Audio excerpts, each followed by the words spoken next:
4 2 का बोलो 2 3 का 4 4 का बोलो 4 5 4 6 2 7 3 8 2 9 बोलो 9 का से 5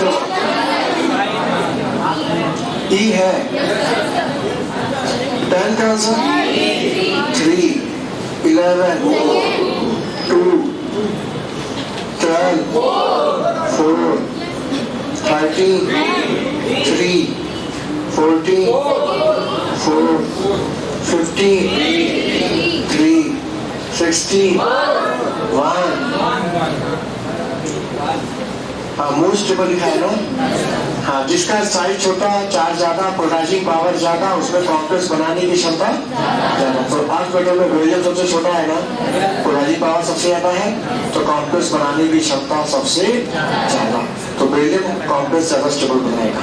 16 का 1 17 हाँ 1 18 3 19 4 20 4 हाँ इस 20 का आंसर हम दिए पहली प्रॉपर्टी बता दी।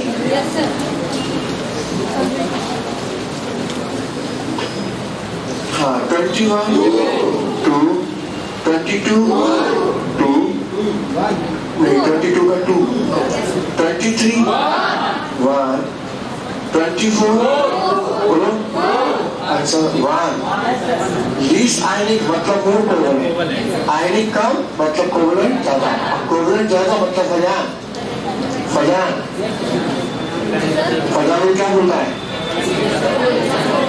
बोल रहे हैं ना। एक फजान का पहला नियम, दूसरा नियम क्या सीडो नंबर गैस के तो पहले पढ़ा हुआ तो यहाँ सीडो नंबर गैस कंसिडर करेगा। AgCl में सिल्वर का 18 इलेक्ट्रॉन, सीडो नंबर गैस की पोटेंशियल पावर नंबर गैस से ज्यादा। हाँ 24 का 1 25 4 26 आंसर 1 27 1 28 बोलो आंसर 2 बताया है। तो यानी प्रॉपर्टी में सॉल्वेशन की कॉपी खोलो, उसमें हमने सॉल्वेंटी दिया है। डाउन द ग्रुप सॉल्वेंटी डिपेंड करती है लैटिस और हाइड्रेशन पर, और किस में लैटिस डोमिनेंट है, किसमें हाइड्रेशन डोमिनेंट लिखवाया है। In case of earth metal fluoride hydroxide lattice is dominant, in case of earth metal sulphate and carbonate hydration is dominant. Copy खोल के देखो, ये कोई भी क्वेश्चन गलत हो रहा है कॉपी खोलो आंसर मिलेगा, और नहीं मिलता तो कॉपी के साथ मेरे पास आओ, अब दिखाएंगे कहाँ लिखा है। शुरू में टीचर्स का हेल्प लिया जाता है, लेकिन जब क्लास हो जाती है तो कॉपी का बहुत पड़ता है। अब कॉपी से उसका आंसर खोजो, और फिर भी ना मिले तब मेरे पास आओ, लेकिन कॉपी के साथ आओ। हाँ कहाँ पे थे? 29 का 3 30 नहीं 4 होगा, ये याद करना है, इसको याद रखना है, इसमें कंसेप्ट नहीं है, याद करना है। 30 का 4 31 4 32 बोलो आंसर 4। और ये भी बना उसी टॉपिक में periodic property solvation energy, copy खोलो उसमें इसका आंसर मिलेगा। 32 का 4 33 1 34 1 35 आंसर 2 36 2 37 आंसर 2 38 1 39 1 40 4 सिग्मा पाई बार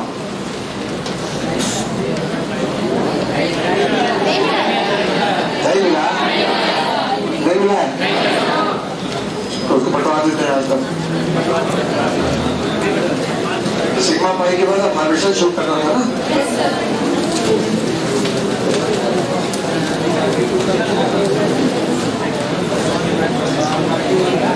बोलो मैं सब में कहाँ तक पहुँचा?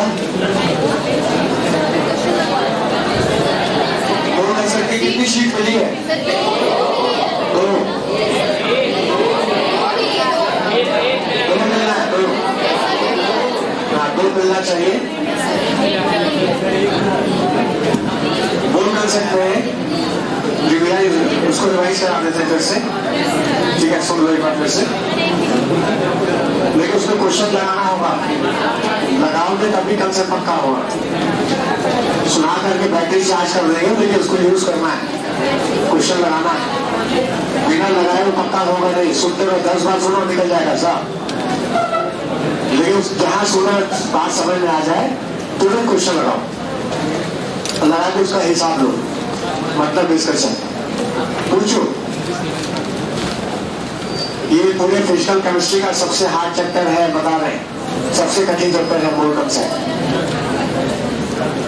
इसमें मेहनत चाहिए, और यदि मेहनत नहीं की, आलस कर गए तो फिर आगे बेस कमजोर हो जाएगा। तो फिजिकल केमिस्ट्री के प्रॉब्लम तुमसे नहीं लग पाएंगे न्यूमेरिकल्स वगैरह। इसलिए एनसीईआरटी लिखा है बेसिक केमिस्ट्री, बेसिक मतलब फाउंडेशन, केमिस्ट्री का फाउंडेशन। जैसा लिखा है वैसा है वास्तव में वो, इसलिए इसको हम दोबारा सुना रहे हैं। सर भी पढ़ लगे, साथ तुम्हारे दोनों मिल करके जो लगे इसमें, तो क्वेश्चन लगाते जाओ, डिस्कस कराते जाओ। तो हम इसको फिर से रिवाइज करते थे, जिसका छूटा भी है समझ लो, अभी भी बचा लो अपने आप को। तो सुनो ध्यान से, मूल कंसेप्ट क्या है, इसका फायदा क्या है।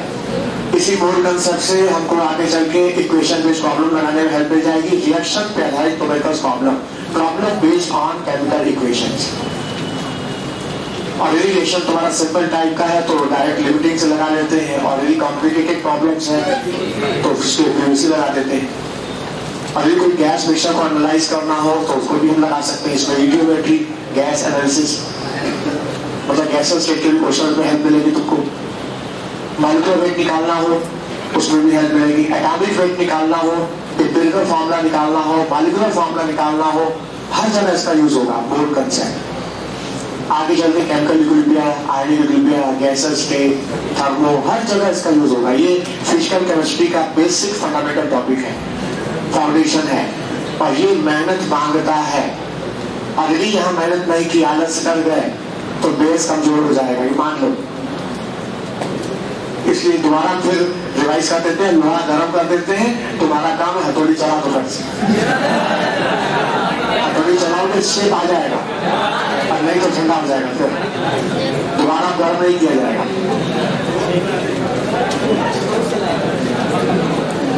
दोनों सामने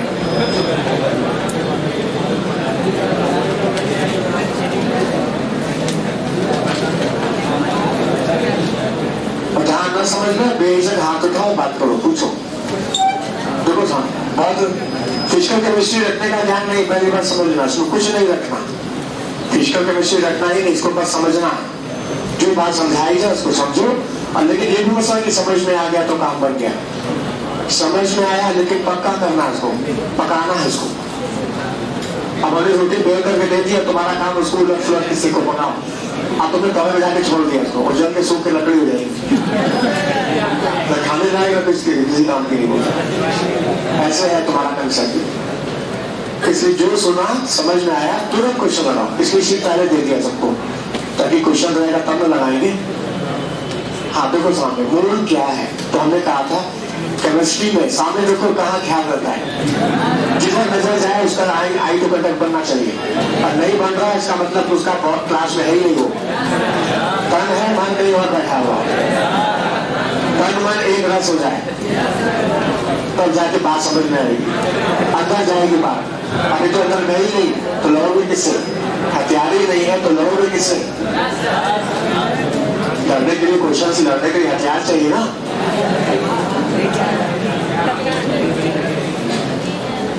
और ये हथियार जो दिया है वो तुम्हारे साथ हमेशा होना चाहिए, इसके लिए पकाना पड़ता है। क्वेश्चन लगा के जितना क्वेश्चन लगाते जाओगे तुम्हारे पास हमेशा रहेगा, और नहीं तो कॉपी में रहेगा। एक आदमी शिकार खेलने के लिए जंगल में जा गया अपनी लाइसेंसी राइफल लेकर के, जीप में सवार होकर के निकलता है सवेरे से कि आज शेर का शिकार करना है।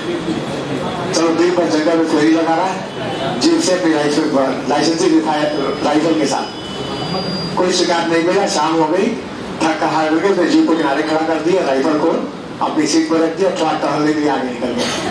10 कदम आगे निकलता है, अचानक शेर सामने आ जाता है। अभी गाड़ी उसके राइफल जीप पीछे है, राइफल भी पीछे है, अचानक शेर सामने आ गया, अपना लाइसेंस दिखा रहा उसको।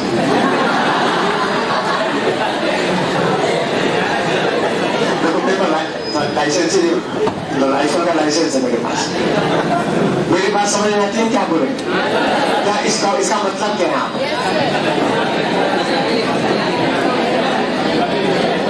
मतलब तुम लोग क्या कंसेप्ट सुन लेते हो, कॉपी को काम लेते हो, ये लाइसेंस है, ये केवल लाइसेंस लेके घूम रहे हो। और जो कॉपी हाथ से निकल गई, कहीं गिर गई रास्ते में, गए काम से, और तुमने इसको सुन के पका लिया, राइफल तुम्हारे अंदर रहेगी हमेशा। और जब कोई दुश्मन आएगा लड़ने में गया है, और नहीं तो ये केवल लाइसेंस लेके घूमते, कॉपी है ना, जो केवल लाइसेंस है, बस ये काम नहीं आएगा। शेर तो खा जाएगा, पहले तुमको खाएगा। तो देखो सामने 1 मोल केमिस्ट्री में किसी भी सब्सटेंस के अमाउंट को हम एक्सप्रेस किसमें करते हैं? मोल में। सुना है ना? अब मोल को हम कई तरह से डिफाइन कर सकते हैं, in terms of number, in terms of weight, in terms of volume of the gas, in terms of charge। कोई सोल्यूशन है तो उसमें भी डिफाइन कर सकते हैं। यदि हम मोल को नंबर में डिफाइन करें, in terms of number, तो ये फिक्स नंबर बताया गया है, फिक्स नंबर बताया गया, और फिक्स नंबर को बोलते हैं क्या?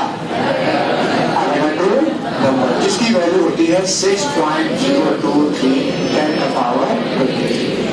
क्योंकि संख्या इतनी बड़ी है तो उसको सिंपल एन नॉट से इंडिकेट कर देते हैं। बार बार अपना नंबर कौन लिखेगा, सीधा एन नॉट लिखे तो बात हो जाएगी।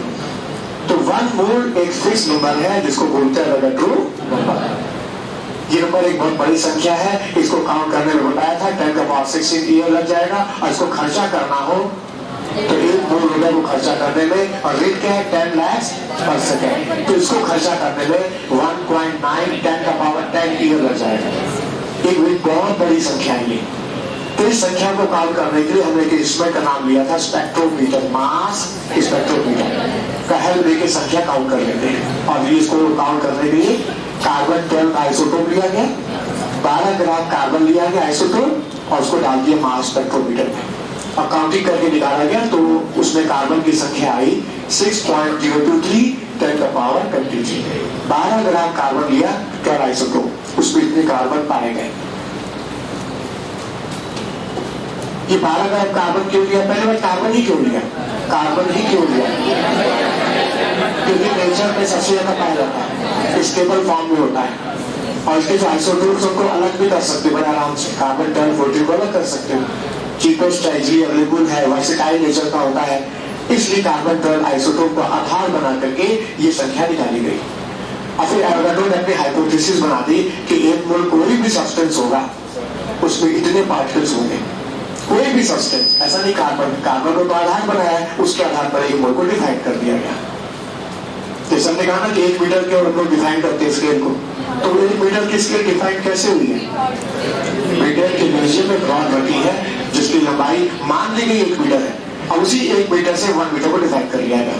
तो उसी तरह समझो कि ये ब्रिटेन के म्यूजियम में रखा नंबर है कि कार्बन 12 को आधार बनाया, और ये नंबर काउंट कर लिया, और फिर 1 मोल को डिफाइन कर दिया। किसने? एवोगाड्रो ने। एक हाइपोथेसिस बनाई, बोलते हैं एवोगाड्रो हाइपोथेसिस। क्या बोला इसने? कि 1 मोल्स ऑफ एनी सब्सटेंस, कोई भी सब्सटेंस हो, चाहे कार्बन हो, चाहे हाइड्रोजन हो, चाहे ऑक्सीजन हो, चाहे आयरन हो, सब में इतने ही पार्टिकल्स होंगे। 6.023 10 का पावर 23। और जैसे कि एक क्वेश्चन आया था कि यदि नंबर बदल दिया जाए, ये संख्या चेंज कर दी जाए, तो कार्बन 12 का मास भी चेंज हो जाएगा। बोलो बात समझ आई ना? तो ये एक फिक्स नंबर है जिसको बोलता है एवोगाड्रो नंबर। और यदि हम मोल को चार्ज में डिफाइन करना चाहें, इन टर्म्स ऑफ चार्ज, तो ये भी फिक्स चार्ज होता है।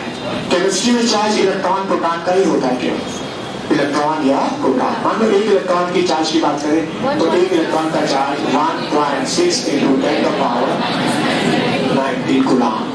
यदि प्रोटॉन का चार्ज डिफाइन करें तब बीटा नहीं होगा। This is the charge of single electron या सिंगल प्रोटॉन। हमें चाहिए 1 मोल का चार्ज, 1 मोल इलेक्ट्रॉन का चार्ज। और आपको पता है एक मोल में कितने इलेक्ट्रॉन हो गए? एक मोल में कितने इलेक्ट्रॉन, जबकि एक इलेक्ट्रॉन का चार्ज इतना है, तो एक मोल इलेक्ट्रॉन का चार्ज कितना होगा? ठीक है, सिंगल इलेक्ट्रॉन का चार्ज हमको पता है, एक मोल का चार्ज निकालना है तो इस नंबर को, इस चार्ज को इस नंबर से मल्टीप्लाई कर देंगे। हाँ, मल्टीप्लाई करेंगे 6.023 10 का पावर 23, और जब मल्टीप्लाई करेंगे तो वैल्यू आ जाएगी 96,500 कूलम, जो कि इक्वल है 1 फैराडे के। तो एक मोल का संख्या फिक्स, एक मोल इलेक्ट्रॉन का चार्ज भी फिक्स, और वो चार्ज है 96,500 कूलम 1 फैराडे। जब एक मोल प्रोटॉन को बोलेंगे तब भी बात आएगी, बोलो बात समझ में आई? तो एक मोल की संख्या फिक्स, एक मोल का चार्ज भी फिक्स। अब इसको दिमाग में बिठा लो कि एक मोल का इलेक्ट्रॉन चार्ज मतलब 1 फैराडे, यानी 96,500 कूलम। कैसे आया देखा सबने? मल्टीप्लाई करके देख लेना, ये वैल्यू आएगी। अच्छा, एक मोल कोई गैस है, कोई भी गैस, और गैस में कई तरह की होती है ना, मोनोडार्मिक, डायडार्मिक, पॉलीडार्मिक। हीलियम है, हीलियम मोनोडार्मिक, ऑक्सीजन और ओजोन और सल्फर डाइऑक्साइड और सब पॉली, डाइऑक्साइड सब पॉली हो जाएगा। चाहे कोई भी गैस हो, मोनोडार्मिक हो चाहे डायडार्मिक हो, पॉलीडार्मिक हो, कोई भी गैस हो, उसके एक मोल का वॉल्यूम, एक मोल का वॉल्यूम फिक्स होगा जब तक कंडीशन फिक्स है। मान लो कंडीशन एनटीपी है या एसटीपी है। एनटीपी कंडीशन है 1 atmospheric pressure, 0 degree centigrade, normal temperature and pressure, standard temperature and pressure, ये दोनों एक ही बात है। जिसमें टेम्परेचर होगा 0 सेंटीग्रेड, प्रेशर होगा 180। कोई भी गैस यदि इस कंडीशन पर है, 1 एटमॉस्फेरिक प्रेशर पर है, 0 सेंटीग्रेड पर है, तो उसका वॉल्यूम भी फिक्स होगा। अब वो फिक्स वॉल्यूम है 22.4 लीटर, और ये कंडीशन आरटीपी डिफाइन की गई है। RTP room temperature and pressure, room temperature and pressure. तो इस आरटीपी जिसमें प्रेशर होगा 180, टेम्परेचर कितना होगा? तो इस कंडीशन पर, इस आरटीपी कंडीशन पर किसी भी गैस के एक मोल का वॉल्यूम फिक्स है 40 लीटर, और ये वैल्यू निकाली गई है आइडियल गैस के फॉर्मूले से, PV=nRT से। और ये इक्वेशन कहां से आया, इसका डिटेल्स बताया जाएगा गैसेस के। इसमें P है गैस का प्रेशर एटमॉस्फेयर में, प्रेशर किस पर कितना है? एटमॉस्फेयर। मान लो दिया प्रेशर सेंटीमीटर में दिया तो उसको एटीएम बदलना होगा, या मिलीमीटर में दिया तभी एटीएम बदलना होगा। तो एटीएम में क्यों बदल रहे हैं? जब मेरी आर की जो वैल्यू है वो किसमें है? 0.0821 लीटर एटमॉस्फेयर पर केल्विन पर मोल। लोग गलती क्या करते हैं, जैसा क्वेश्चन डाटा में दिया था फट सकते हो प्रॉब्लम में, देखते नहीं कि हाँ यूनिट क्या दी गई, यूनिट पर ध्यान नहीं देते, वही आंसर आता नहीं और फिर घबरा जाते हैं, फिर हताश होकर क्वेश्चन छोड़ देते हैं। जो चीज न लगे उसके पीछे लग जाओ तो कैसे नहीं आएगी, बिना पीछे लगे वो मिलेगी नहीं, समझ लेना। कोई भी चीज प्राप्त करना उसके पीछे लग जाओ, और लग जाओ देखो जरूर है तो निश्चित पा जाओगे। तो हमको ये देखना होगा यूनिट क्या बोल रही है। यूनिट मान लो सेंटीमीटर में, तो एटीएम मतलब एक 1 एटीएम कितना? 76 सेंटीमीटर। बोलो यदि मिलीमीटर में दिया तो 760 है कि नहीं? तो मतलब हमारा जो प्रेशर है वो एटीएम में होना चाहिए, क्योंकि ये भी एटीएम में, देखो आर की वैल्यू भी किसमें? एटीएम में। वॉल्यूम किसमें दिया? लीटर, तो वॉल्यूम क्या लीटर होना चाहिए। मान मिलीमीटर में दिया तो एटीएम चेक कर लो। टेम्परेचर किसमें रहेगा? केल्विन में। तो आर के हिसाब से सारी यूनिट इसी में होनी चाहिए। प्रेशर एटीएम में होना चाहिए, वॉल्यूम लीटर में होना चाहिए, एंड क्या नंबर ऑफ मोल, और टेम्परेचर किसमें रहेगा? केल्विन। मान लो कंडीशन एनटीपी आरटीपी के अलावा है, तो हम किसी भी गैस के एक मोल का वॉल्यूम निकालना हो तो इस फॉर्मूले का इस्तेमाल कर लेंगे। मान लो इस कंडीशन को उस पर अप्लाई कर दें तो ये वैल्यू आ जाएगी। जैसे हमने कहा एनटीपी मतलब प्रेशर कितना होगा? 180, तो यहाँ 1 कर देंगे। बोलो एक मोल गैस है तो एक मोल गैस को एन की जगह पे 1 कर देंगे। आर की वैल्यू 0.021, टेम्परेचर किसको रखना है? केल्विन में। 0 सेंटीग्रेड को केल्विन में कितना आएगा? 2 सेंटीग्रेड, 270 रख करके वॉल्यूम निकालेंगे, आ जाएगा। मान लो आरटीपी है, प्रेशर 180 रख देंगे आराम से, वॉल्यूम को निकालना है टेम्परेचर टेम्परेचर कितना 35 डिग्री, तो कैलोरी पर लेके 273 जोड़े तो 298 आ जाएगा, 298। आर की वैल्यू डिफाइंड है, 1 मोल गैस, एन की वैल्यू 1 रखेंगे 24 लीटर आ जाएगा, करके देख लेना। तो मतलब किसी भी गैस का, चाहे मोनोटॉनिक हो, चाहे डायटॉनिक हो, चाहे पॉलीटॉनिक हो, किसी भी गैस के 1 मोल का वॉल्यूम होगा एनटीपी पर 2204 लीटर और आरटीपी पर 24 लीटर। क्योंकि ज्यादातर प्रॉब्लम एनटीपी दिए होते हैं, एनटीपी पर या एसटीपी पर, तो ऐसे केस में हमको इस वैल्यू का इस्तेमाल ज्यादा करना पड़ता है, 22.4 लीटर। चलो 1 मोल का वॉल्यूम भी आ गया, 1 मोल का नंबर भी आ गया और 1 मोल का चार्ज भी निकाल लिया हमने। जरा ध्यान देना, कोई भी गैस हो, कंडीशन सेम है। मान लो हमने मोल को डबल कर दिया, 2 मोल कर दिया गैस का, तो जहां मोल डबल होगा तो वॉल्यूम भी डबल हो जाएगा।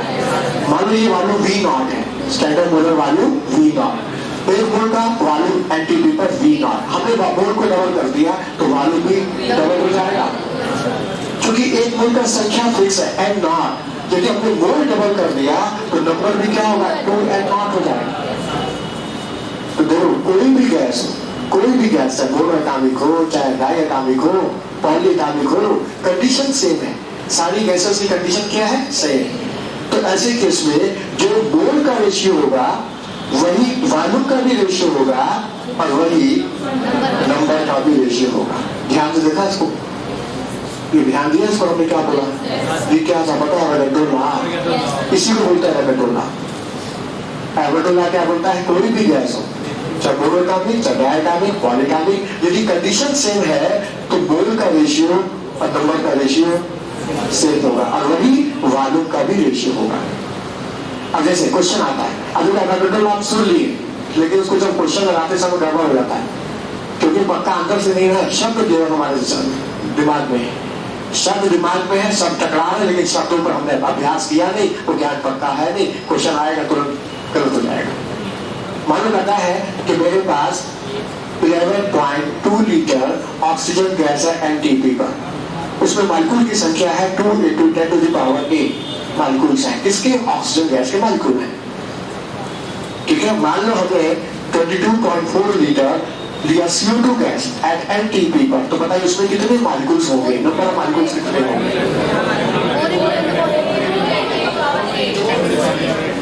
22.4 लीटर। बोलो 4 × हाँ, लेकिन बताओ पूरी क्लास को बोलना चाहिए था, ये आंसर सबको बोलना चाहिए था, लेकिन सबकी आवाज नहीं आ रही। क्या मतलब है, यहाँ है ही नहीं।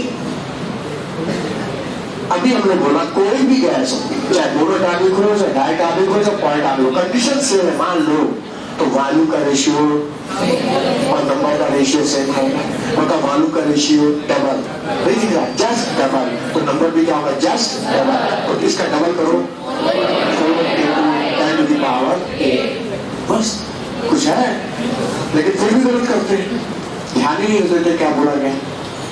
मतलब इस कंसेप्ट को प्रॉब्लम जितना लगाते जाओगे वो प्रॉब्लम तुम्हारा पक्का हो जाएगा, वो कंसेप्ट पक्का हो जाएगा। यूज करना, मेनली यूज कंसेप्ट को, पूरे बात समझ में आई। तो ये है एवोगाड्रो, इसको लिखवाया सुना उस दिन, यहाँ तक हो चुका है। हाँ, बात को आगे बढ़ाना है। हाँ, 1 मोल का नंबर भी फिक्स है, 1 मोल गैस का वॉल्यूम भी फिक्स है, 1 मोल का चार्ज भी फिक्स है। अब 1 मोल का वेट डिफाइन करना है, weight in terms of weight. जैसे कहना 1 दर्जन कॉपी, 1 दर्जन पेंसिल, दोनों 12-12, कॉपी भी 12, पेंसिल भी 12, 1 दर्जन कॉपी 12 कॉपी, 1 दर्जन पेंसिल 12 पेंसिल, संख्या दोनों की बराबर 12-12। क्या दोनों का वजन भी बराबर होगा? तो राजू परत में दोनों बराबर बैलेंस रहेंगे? नहीं रहेंगे ना। कॉपी का वजन ज्यादा होगा, पेंसिल का वजन कम होगा, क्योंकि बनावट अलग है, कंपोजिशन अलग है, तो वेट भी क्या होगा, अलग होगा। भले संख्या 12 हो, नंबर भले सेम हो, लेकिन वेट सेम नहीं है। सेम वही बात यहाँ भी लागू होती है। एक मोल कोई भी सब्सटेंस हो, चाहे एलिमेंट हो, मॉलिक्यूल हो, आयन हो, इलेक्ट्रॉन हो, कंपाउंड हो, संख्या यही रहेगी, नंबर यही रहेगा, लेकिन वेट अलग अलग रहेगा। ठीक है, एक मोल फिक्स नंबर जरूर है लेकिन फिक्स वेट नहीं है। वैसे ही जैसे एक दर्जन कॉपी और एक दर्जन पेंसिल। तो ठीक है, एक मोल का नंबर तो फिक्स है लेकिन वेट फिक्स नहीं है, तो फिर वेट क्या होगा? एक मोल कोई भी सब्सटेंस का वेट क्या होगा? एक लाइन में जवाब देना, एक लाइन में जवाब। उसका फॉर्मूला, जो उसका फॉर्मूला होगा, जो उसका कंपोजिशन होगा, वही उसका वेट होगा। तो कॉपी का फॉर्मूला अलग है, पेंसिल का अलग है, बनावट अलग है, तो वेट तो अलग होगा ही होगा। सेम वही कंसेप्ट में लागू करूँ। One moles of any substance having weight equal to its formula weight in gram. Gram, AMU में नहीं। हमने AMU बोल दिया तो उसके सिंगल पार्टिकल का मास हो जाएगा, सिंगल। और ग्राम में डिवाइड कर दिया तो एक मोल का वेट आ जाएगा, यानी एंड नॉट पार्टिकल का वेट आ जाएगा। बात समझ में आया? जैसे बोलते हैं ना, हीलियम का एटॉमिक वेट कितना? 2। हमने कहा 2 AMU। हमने हीलियम का एटॉमिक हाल क्या था? 4। बोल समझ आया? अब हमने 4 AMU बोल दिया, मतलब this is the mass of single helium atom का। सिंगल हीलियम एटम का मास है 4 MU। हमने 4 ग्राम बोल दिया हीलियम, मतलब this is the mass of 1 मोल, मतलब 6.023 10 का पावर 23 हीलियम एटम का मास हो गया। बोलो, बात समझ में आया? तो जो डॉक्टर ने कहा 1 mole any substance having weight equal to formula weight, composition weight. ये लाइन लिखवाया था कि नहीं हमने? उसने जर्नल लिखवाया था नहीं? लिखवाया तो नहीं तो लिख लो, पहले इसको लाइन लिखना होगा। 1 mole of any substance having wait, लिखवा दिए? हाँ, तो सामने देखो। 1 moles of any substance having weight equal to its formula weight in gram। तो देखा जाए, एक मोल का आपको वेट निकालना है, मान लो, ठीक है, फॉर्मूला कंसेप्ट जान गया कि एक मोल कोई भी होगा, उसका वेट, उसका फॉर्मूला वेट, इसको दिमाग में बिठा लिया बस। अब इस कंसेप्ट को अप्लाई करते जाएंगे, हमको सबका वेट मिलता जाएगा, सबका वेट निकाल लेंगे हम एक मोल का। अच्छा, हमारे केमिस्ट्री के बाजार में मिलता है क्या है? एलिमेंट मिलता है, मॉलिक्यूल्स है, आयन है, कंपाउंड है, कॉम्प्लेक्स कंपाउंड, यही सब तो मिलता है। हाँ, एलिमेंट किसको बोलते हैं? What is the elements? जवाब, प्योर नेचुरल सब्सटेंस। वो नेचर का प्योर नेचुरल सब्सटेंस होना चाहिए, स्टेबल फॉर्म में होना चाहिए, एक ही तरह के आइटम से बना होना चाहिए, और उसको किसी भी मेथड से हम डिस्ट्रॉय ना कर सकें, उसको डिकम्पोज ना कर सके, वो एलिमेंट्स। जैसे सोडियम, ठीक है, नेचर पाया जाता है, सोडियम मेटेलिक फॉर्म में मिलता है, सोडियम है, आयरन है, एल्युमिनियम है, कॉपर है, ये सब नेचुरल है, प्राकृतिक है। जैसे एक ही तरह का बना है, सोडियम टुकड़ा उठाएंगे तो सोडियम में मिलेगा, उसमें पोटेशियम थोड़ी मिलेगा, कॉपर थोड़ी मिलेगा, सोडियम का क्रिस्टल है, सोडियम भी मिलेगा। एक ही तरह के आइटम से बना है, नेचर स्टेबल फॉर्म में है, मिल जाता है। क्या उसको सोडियम को पीटेंगे, जलाएंगे तो क्या पोटेशियम बदल जाएगा? कॉपर हो जाएगा? जाएगा तो सोडियम, मतलब उसके अस्तित्व को हम खत्म नहीं कर सकते, वो है एलिमेंट्स। तो जितने भी मेटल्स हैं, जितने सारे मेटलिक एलिमेंट्स, सब एलिमेंट है, ठीक है, sodium, potassium, copper, silver, gold, aluminium, ये सब मेटल एलिमेंट है। तो एलिमेंट सबसे पहला कैसा आ गया? Element, metallic element. Metallic element में मेटालिक एलिमेंट्स, मान लो हमने कहा सोडियम तो मतलब फॉर्मूला क्या होगा? Na। हमने कहा एल्युमिनियम मतलब A है, हमने बोला कैल्शियम मतलब C है, हमने कहा कॉपर मतलब Cu, मतलब फॉर्मूला यही ना है। आवाज ही नहीं है, सोचने लगते मेरी बात में, आप कहाँ चले जाते पता नहीं। फॉर्मूला सोडियम का Na, एल्युमिनियम का फॉर्मूला A है, कॉपर का फॉर्मूला C है। तो पता ये फॉर्मूला एटम का ना फॉर्मूला है, क्योंकि एलिमेंट का फॉर्मूला एटम का, तो एक मोल का wait atomic weight in gram, atomic weight in ग्राम, मतलब सोडियम का एटॉमिक वेट कितना होता है? 23 ग्राम। एल्युमिनियम का एटॉमिक वेट होता है 27 ग्राम। अब एटॉमिक वेट पेपर में दिया रहता है, एटॉमिक वेट पेपर में रहता है, इसके लिए परेशान मत होना, ठीक है। कैल्शियम का एटॉमिक वेट 40 ग्राम, कॉपर का 63.5 ग्राम। मतलब कोई भी एलिमेंट हो, उसका वेट, उसका फॉर्मूला वेट, जो कि एटम का फॉर्मूला है, जो कि क्योंकि ये एटम का फॉर्मूला है तो कहेंगे एटॉमिक वेट, क्योंकि मेटल का फॉर्मूला, एलिमेंट का फॉर्मूला एटम का फॉर्मूला है तो एटॉमिक वेट इन ग्राम। अब बताओ इसमें क्या दिक्कत है? एक बोल कोई भी मेटल एलिमेंट आ जाए उसका वेट पूछिए तो उसका फॉर्मूला वेट मतलब एटॉमिक वेट इन ग्राम। कोई भी एलिमेंट हो जाए, डी में बहुत सारे एलिमेंट, एस ब्लॉक के मेटल है, डी ब्लॉक है, पी ब्लॉक में मेटल से, बोलो क्लियर? अच्छा, इसको हम क्या लिखें? अब लिखें कैसे? एक लाइन में लिखते सारी बात को। तो यदि मेटलिक एलिमेंट है तो हम कहेंगे उसका एटॉमिक वेट इन ग्राम। तो एक मोल कोई भी एलिमेंट हो, कोई भी मेटलिक एलिमेंट हो, उसका वेट, उसका एटॉमिक वेट इन ग्राम कर सकते हैं। मान लो वो कोई मॉलिक्यूल है, वो कोई मॉलिक्यूल है जिसका वेट निकालना चाहते हैं, मॉलिक्यूल जिसको हम डिकम्पोज कर सके, उसका अस्तित्व खत्म कर सके तोड़ के, जिसे ओजोन तोड़ के O2 दे देगा, है ना? CO2 टूट के कार्बन मोनोऑक्साइड दे देगा, कार्बन मोनोऑक्साइड टूट के देगा CO2 टूट के देगा कार्बन मोनोऑक्साइड। तो ये सब क्या मॉलिक्यूल्स हैं? कोई भी मॉलिक्यूल्स हो, ओजोन हो, कार्बन डाइऑक्साइड, ठीक है, अमोनिया, समझ आ रहा है? कोई भी मॉलिक्यूल हो, हमको एक मोल का वेट निकालना, मास ऑफ 1 मोल, तो उसका वेट होगा उसका फॉर्मूला वेट, फॉर्मूला वेट मतलब फॉर्मूला ओजोन का O3 16 48 ग्राम, CO2 कार्बन का 12 16, फॉर्मूला गड़बड़ हो गया ना? हाँ, 16 32 और 12 कितना हुआ? 44 ग्राम। अमोनिया का 14 3 17 ग्राम। तो एक मोल कोई भी सब्सटेंस हो, उसका वेट होगा उसका फॉर्मूला वेट इन ग्राम। अब पता इसमें क्या दिक्कत है? फॉर्मूला वेट, फॉर्मूला पता नहीं क्या, क्यों वैलेंसी नहीं पढ़ाया कि हमें कोई फॉर्मूला कैसे बनाना है? किसी का भी फॉर्मूला पता है, वैलेंसी पता है, फॉर्मूला बना के जो फॉर्मूला है उसका वेट डिफाइन कर दो ग्राम में, मास ऑफ 1 मोल। मॉलिक्यूल है तो फॉर्मूला वेट, मेटलिक एलिमेंट है तो एटॉमिक वेट, कोई आयन है तो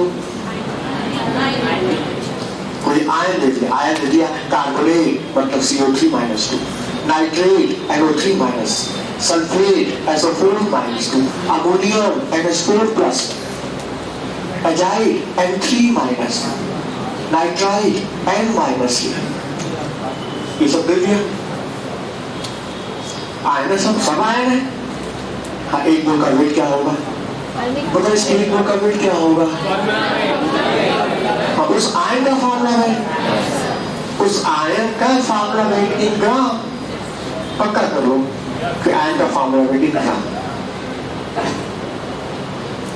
ठीक है, देखो ज्ञान सब सुन रहे हैं लेकिन पक्का नहीं है, निश्चय नहीं। और जब बिना निश्चय के यहाँ कोई क्वेश्चन लगाता है ना तो डगमग आता है और सीधे गड़बड़ हो जाता है कि गलत ना हो जाए, गलत ना हो जाए। और जब निगेटिव ख्याल लेके चलेगा ना तो गलत हो ही जाएगा, बल्कि सही कंसेप्ट होगा। तो मेन बात काम करना है, क्या निश्चय लाना है। जो हम सुन रहे हैं वो एकदम पक्का 100% पक्का ज्ञान है। पहले अपने से निश्चय करके उसके बाद तुम क्वेश्चन लगाओ, और नहीं लगे तो बात करो उनसे, और न लगे तो पीछे मत बैठना, तुम आके हमारे सामने आके लगाओ कि हम ऐसा सोचते हैं।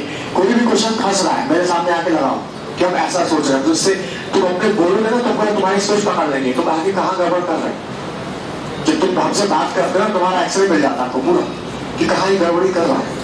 फिर उस जगह तुमको रास्ता देंगे, तुम सुधारो, फिर आगे फिर लड़ो, फिर देखो ट्राई करके देखो लगता है कि नहीं, फिर लड़े फिर आओ मेरे पास। 2-3 बार ऐसे करोगे अपने आप लाइन गाड़ी लाइन पर आ जाएगी। लेकिन आओगे नहीं, बात करोगे नहीं तो कैसे बचाएंगे तुमको? बोलो बात समझ में आई?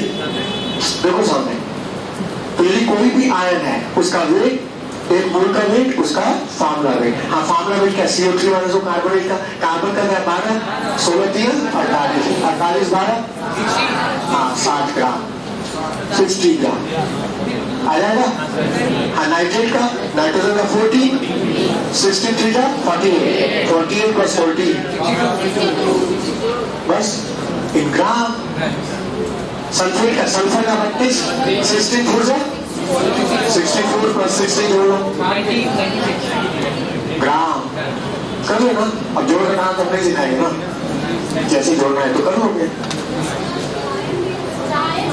4 से कोई मतलब नहीं, ये बताओ, हम जो वेट रखते हैं, जैसे मान लो हमने कहा कार्बन का, तो कार्बन का जो वेट रखते हैं उसके न्यूक्लियस में न्यूट्रॉन प्रोटॉन का मास होता है, न कि इलेक्ट्रॉन का मास होता है। बोलते हैं कार्बन का एटॉमिक वेट 12। ये 12 क्या है? Is the mass of neutron and proton. Electron का मास है, तो इलेक्ट्रॉन का मास नहीं रखना। तो अच्छा बोल दिया कि नेगेटिव चार्ज का मास नहीं रखेंगे। आपने नाइट्रोजन का रखा, ऑक्सीजन का रखा, नेगेटिव चार्ज का नहीं रखा, लेकिन पता चला नहीं रखना, क्योंकि हमारा जो मास होता है वो न्यूट्रॉन प्रोटॉन का मास होता है, न कि इलेक्ट्रॉन का मास होता है। अच्छा, बोल करके समझ में आ गया सबको कि नेगेटिव चार्ज का कोई मास नहीं रखना, ये इलेक्ट्रॉन का मास है। हम रखते हैं किसका? न्यूट्रॉन और प्रोटॉन का मास। एटॉमिक वेट क्या होता है? न्यूट्रॉन प्रोटॉन का सम। बोलो, क्लियर हुआ? अच्छा, बोल दिया, कम से कम कचरा साफ हो गया। कि तो इलेक्ट्रॉन के चक्कर में सारा क्वेश्चन फंस जाता है, नहीं समझ में आ रहा है। गलती करते हैं, अच्छा है, हम भी किए ऐसे। जब हम भी इनिशियल स्टेज में से सब गलती किए, लेकिन लग गया तो आ गया, तो भी लग जाओगे, मिल जाएगा आराम से। चलो, तो मतलब कोई भी आयन आ जाए, एक मोल का वेट, उस आयन का फार्मूला वेट इन ग्राम। कोई दिक्कत? एलिमेंट है तो उसका एटॉमिक वेट, मॉलिक्यूल है तो मॉलिक्यूलर वेट, आयन है तो आयन का फार्मूला वेट। कोई कंपाउंड है, कोई कंपाउंड है तो उस कंपाउंड का फार्मूला वेट का, जैसे ब्लू विट्रियॉल, क्या बोला? ब्लू विट्रियॉल फार्मूला क्या होगा? CuSO4.5H2। इसका फॉर्मूला है कि कॉपर का 63.5, सल्फर का 32, ऑक्सीजन का 16:4 प्लस 5:18। सबको जोड़ देंगे, जो से वेट आएगा उसको ग्राम में डिफाइन कर देंगे। This is the mass of 1 mole blue vitriol. ज्ञान समझ में सबको आ रहा है, लेकिन पक्का करना है, बस मेरी बात है, उसको पकाना है। हमने कहा ग्रीन विट्रियॉल मतलब क्या हुआ? फेरस सल्फेट और 7H2। हमने कहा पोटेशियम फेरोसाइनाइड मतलब फॉर्मूला हो जाएगा K4FeCl6। ठीक है, कोई भी कंपाउंड रख दे, कॉम्प्लेक्स कंपाउंड, अब मुझे एक मोल का वेट बताओ, मतलब उसका फॉर्मूला वेट इन ग्राम। बस कर सकते हैं ना? कोई भी कंपाउंड हो, उसके एक मोल का वेट, उस कंपाउंड का फार्मूला वेट इन ग्राम। ये हम सारी बात को एक लाइन में कहें कि एक मोल कोई भी सब्सटेंस है, उसका वेट, उसका फार्मूला वेट। एक लाइन में सारी बातें आ गई। एलिमेंट है तो एटॉमिक, एलिमेंट का फार्मूला एटम का होता है ना, एलिमेंट का फार्मूला एटम का ही होता है, तभी तो एटॉमिक वेट में होता है। अब मॉलिक्यूल का फार्मूला, आयंस का फार्मूला, आयन है, और कोई कंपाउंड है तो कंपाउंड का फार्मूला। सबका फार्मूला अलग अलग, तो वेट भी क्या होगा? अलग अलग। कॉपी की बनावट अलग है, पेंसिल की अलग है, चेयर की अलग है, पेन की बनावट अलग है, तो सबका वेट तो अलग होगा ही होगा। नंबर भरे सबसे हो, 1 दर्जन फैन तब भी 12, टेबल बोलेंगे तब भी 12, कॉपी बोलेंगे दर्जन तब भी 12, संख्या 12, लेकिन वेट बराबर नहीं है। तो जो कंसर्न हमारे जनरल में रहता है वही कंसर्न यहाँ भी है। एक बोल एक फिक्स नंबर जरूर है, चार्ज भी फिक्स है, वॉल्यूम भी फिक्स है, लेकिन वेट फिक्स नहीं है। एक मोल का वेट, उसका फार्मूला वेट।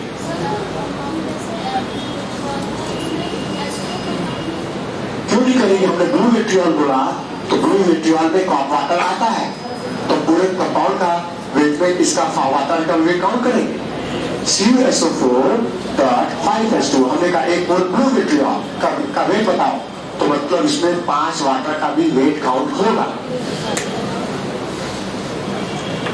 जब ये बोल रहे थे एक मोल कॉपर सल्फेट, मानो नहीं कहते एक मोल कॉपर सल्फेट, तो मतलब कॉपर सल्फेट वाटर कहां से आया? हटा दो उसको।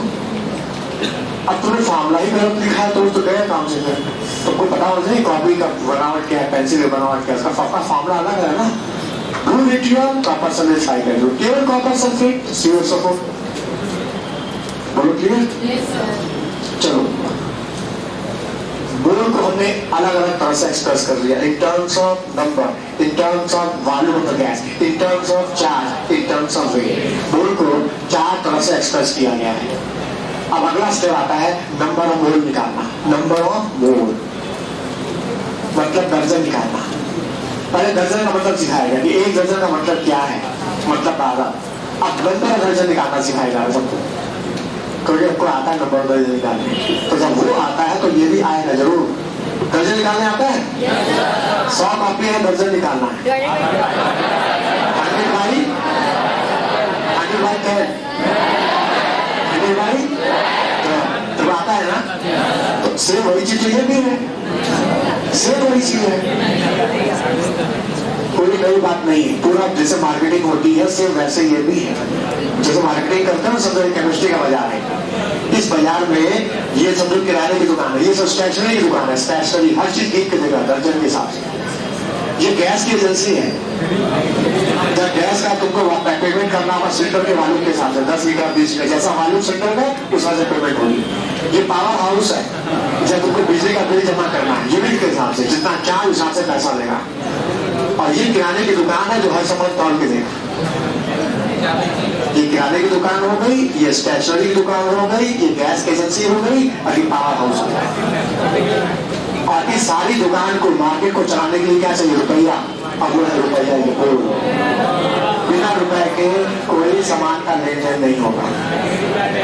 हमारी कपड़े की दुकान है और हमको कॉपी खरीदनी है, तो हम ऐसा नहीं कपड़ा लेके जाएंगे कॉपी की दुकान पे कि रखो कॉपियां दे दो। सामान के बदले सामान का एक्शन नहीं होगा, वो कहेगा पहले इसको बेच करके पैसा लाओ फिर हम सब कॉपियां देंगे तुमको। तो मतलब उस कपड़े को पहले बेचना होगा, पैसा कमाना होगा, उस पैसे तुम जो चाहो खरीद सकते हो। तो यहाँ पर भी मोल के बिना तुम कोई भी काम बिजनेस नहीं कर सकते। पहले तुमको मोल निकालना होगा। कैसे निकालना नंबर ऑफ मोल देखा जाए तो नंबर ऑफ मोल निकालने का कोई एक फॉर्मूला नहीं है, कई फॉर्मूले हैं। वो डिपेंड करता है क्वेश्चन बनाने वाले ने तुमको डाटा दिया किसमें, नंबर में दिया, गैस की वॉल्यूम में दे दिया डाटा, वेट में दिया, चार्ज में दिया, किसमें दिया। जिस टर्म में तुमको डाटा देगा उसी टर्म में तुम्हें नंबर ऑफ मोल निकालना होगा। समझो तुमको कोई चीज नंबर पे दे दिया, नंबर में कह दिया कि हमने तुमको ऑक्सीजन के 1 × 10⁴ पार्टिकल दिए हैं, 1 × 10⁴ पार्टिकल ऑक्सीजन पार्टिकल दिया है, नंबर ऑफ मोल कितना होगा? कोई भी संख्या दी हो, दर्जन निकालने के लिए क्या करते हो? कोई भी संख्या दिया, 1000 कॉपी दिया, दर्जन निकालना क्या करोगे? तो 1200 भाग कर दे रहे को डर नहीं लग रहा है तो इसमें से भाग दे दो ना, ये 12 ही तो है, ये दर्जन की संख्या मान लो कि 12 ही है। तो जब दर्जन निकालने के लिए उस संख्या को 12 से भाग देते हो तो केमिस्ट्री में कोई भी संख्या दे दे, नंबर मोल निकालना हो, इस नंबर से डिवाइड कर दो। नंबर 6.023 10⁻23। जैसे 12 तुम्हारे दिमाग में बैठ चुका है, ये भी बैठ जाए। कोई भी संख्या दे, मोल निकालना, उस संख्या को इस संख्या से डिवाइड करो बस। एंड नॉट मतलब 6.023 10⁻23। संख्या इतनी बड़ी कौन लिखेगा बार बार? एंड नॉट लिख दिया, काम हो गया। ऑप्शन में कभी कभी एंड नॉट के टर्म में दिया जाता है, उसमें कैलकुलेशन भी नहीं होता। अधिकतर आपके डर के बैठे रहते हैं कि फिजिकल में कैलकुलेशन होता है, कौन टाइम वेस्ट करेगा, छोड़ो और बायो पढ़ लो, काम चल जाएगा। जब तक बैलेंस स्टडी नहीं करोगे काम नहीं बनेगा। बैलेंस अब ये बात समझ में, कोई भी संख्या दी हो, चाहे मॉलिक्यूल की, आयन की, इलेक्ट्रॉन की, नंबर दिया है और मोल निकालना हो, उस नंबर को इस एवोगाड्रो नंबर से डिवाइड कर सकते हो कि नहीं? अब क्या फॉर्मूला लिखे हम? सब दिखाया होगा ना? नहीं दिखाया? क्वेश्चन बात जैसी का तो फॉर्मूला लिख लो, तो लिखने से भी याद होता है। Number of mole, number of मोल निकालना है तो उसके लिए क्या करेंगे? Number of atom, molecule, ion, electron, proton, neutron, कोई भी संख्या दी हो, नंबर मोल निकालना है। कोई भी संख्या दी हो, electron, proton, neutron, atom, ion, कोई भी नंबर दिया, उस नंबर को एवोगाड्रो नंबर से डिवाइड करो, बस खत्म।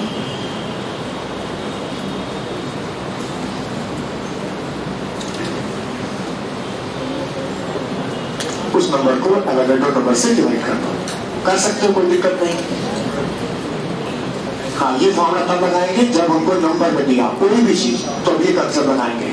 मान लो वो कोई गैस का वॉल्यूम दिखा रहा है, वॉल्यूम कोई भी गैस है उसका वॉल्यूम दे रहा है, आपको नंबर ऑफ मोल निकालना है, हाउ मेनी मोल्स।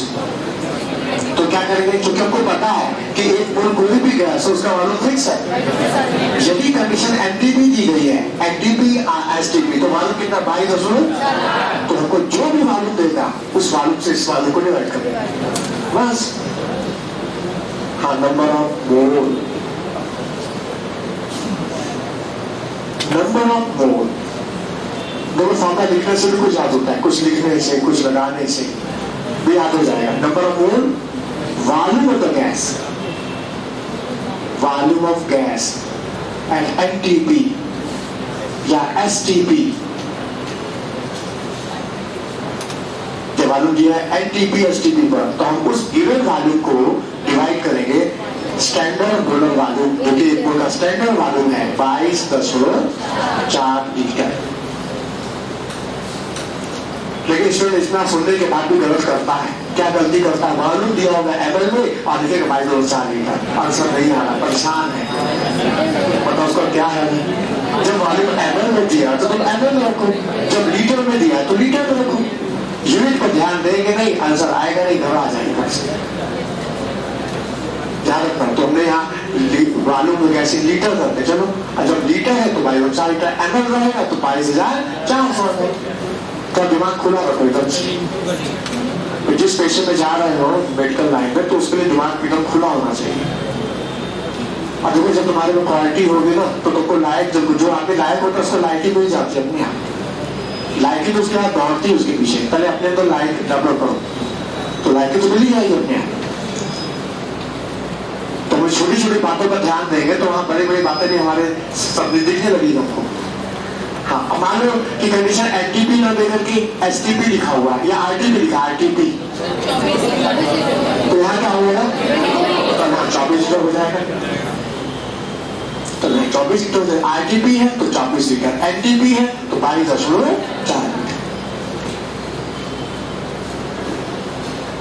ऐसा भी हो सकता है जो गैस दी गई है वो एनटीपी आरटीपी है ही नहीं, कंडीशन तो अलग है। 5 एटमॉस्फेरिक प्रेशर 30 सेंटीग्रेड पर, 5 एटमॉस्फेरिक प्रेशर पर 30 सेंटीग्रेड पर गैस दी गई है, मतलब कंडीशन ना तो एनटीपी ना तो आरटीपी।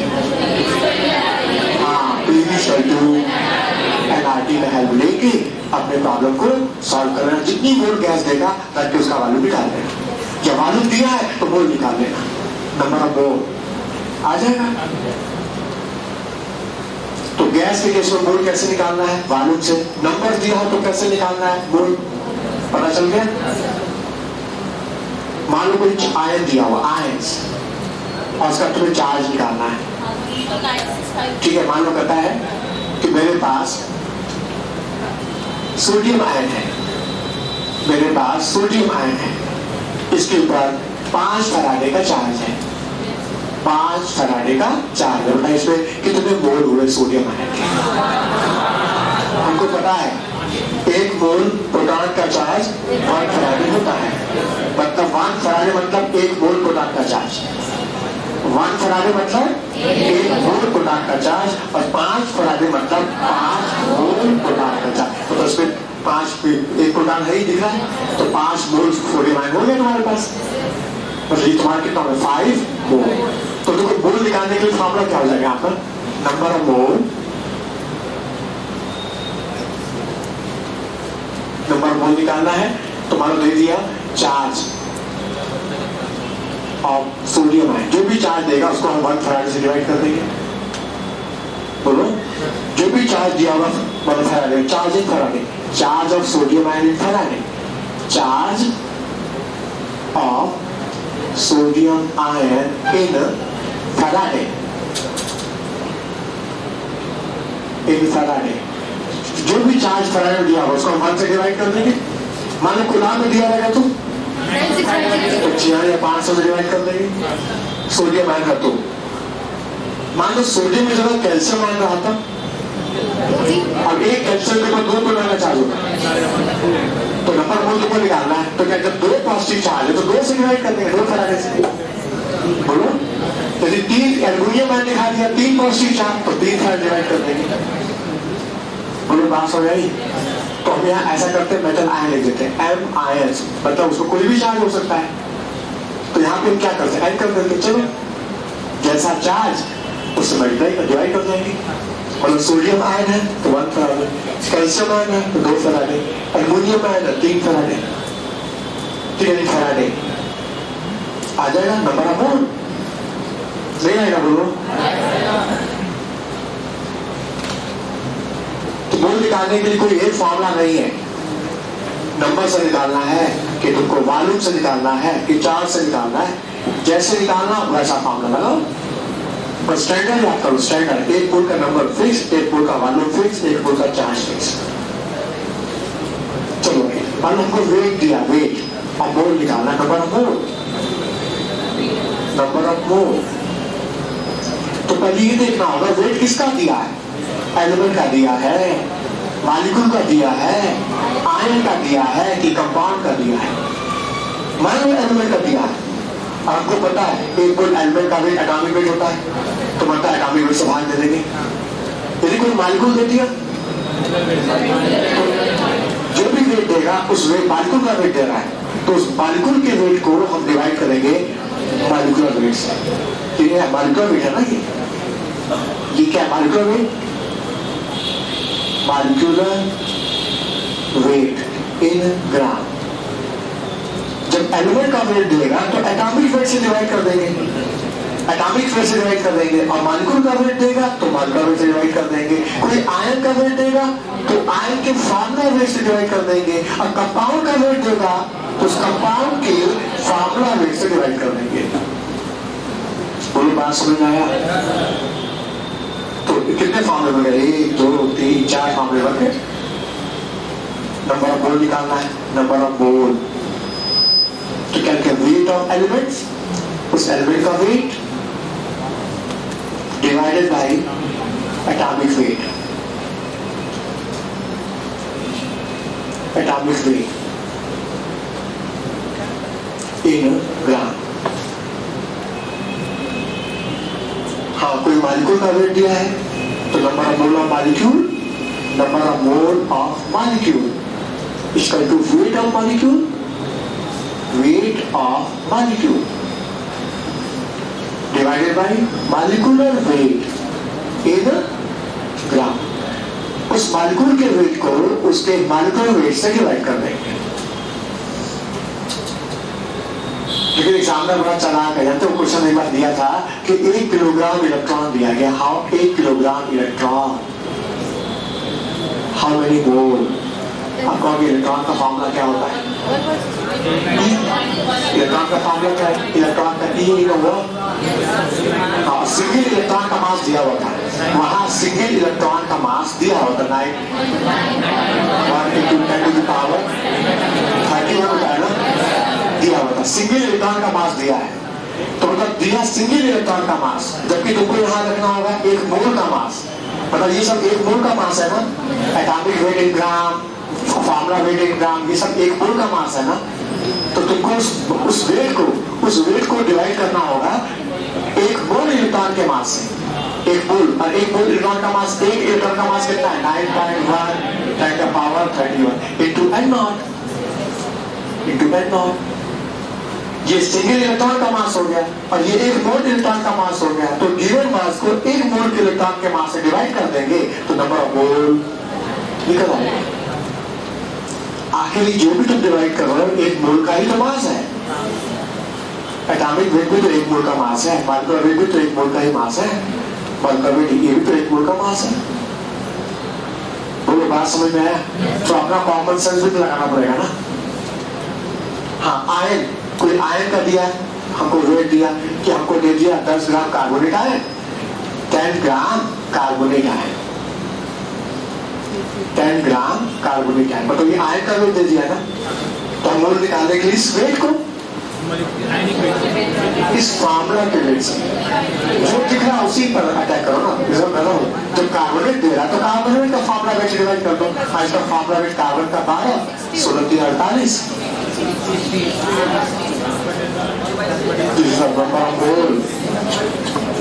Mole of carbon. नहीं निकल सकता, बोलो। हाँ, नंबर ऑफ मोल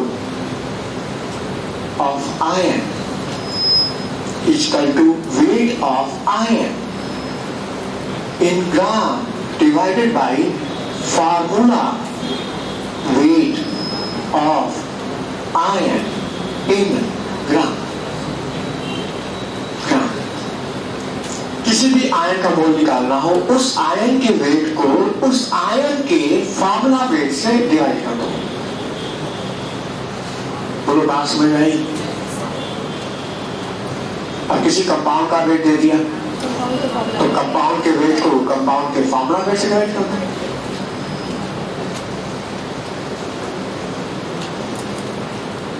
पूरी बात समझ में है? तो नंबर को निकालने का कोई एक फार्मूला नहीं है, कई फार्मूले हैं। डिपेंड करता है क्वेश्चन बनाने वाले ने डाटा दिया किसमें है। या तो नंबर में देगा, या तो किसी गैस के वालों को देगा, या तो किसी आयन का चार्ज बता देगा, या तो किसी का वेट बताएगा। और वेट भी किसी एलिमेंट का बताएगा, मॉलिक्यूल का बताएगा, कंपाउंड का, आयन का, किसी का भी दे सकता है। दे करके नंबर मोल निकलवा सकता है मुझसे। नंबर ऑफ दर्जन, नंबर ऑफ मोल, एक ही चीज है। हमारे को सोल्यूशन का केस है। सोल्यूशन किसका बना होता है? सोल्यूट प्लस सॉल्वेंट का। तो वहां सोल्यूशन की कंसंट्रेशन दिया रहेगा, मोलरिटी और वॉल्यूम दिया रहेगा। तो तुमको निकालना मोल, सोल्यूट का मोल। जिसकी मात्रा कम होती है उसको बोलते हैं सोल्यूट, जिसकी मात्रा ज्यादा होती है उसको बोलते हैं सॉल्वेंट। तो जो कम मात्रा में है सोल्यूट, उसका मोल पूछ सकता है। तो उसको कैसे निकालेंगे? सोल्यूशन के लिए फॉर सोल्यूशन फिर मोल कैसे निकालना है? हाँ, number of mole is equal to molarity. Solution की कंसंट्रेशन है molarity into volume in litre. कोई भी सोल्यूशन दे देगा, उसकी मोलरिटी दिया है, वॉल्यूम दिया है, हम मोल निकाल सकते हैं सोल्यूट का इस फॉर्मूले से। Number of mole is equal to molarity into volume in litre. Molarity concentration solution की, वॉल्यूम लीटर में रखना है, एमएल में नहीं। यदि एमएल में रख दोगे ना तो मिलीमोल आ जाएगा।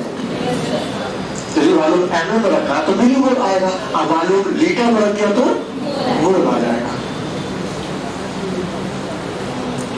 नंबर ऑफ मिलीमोल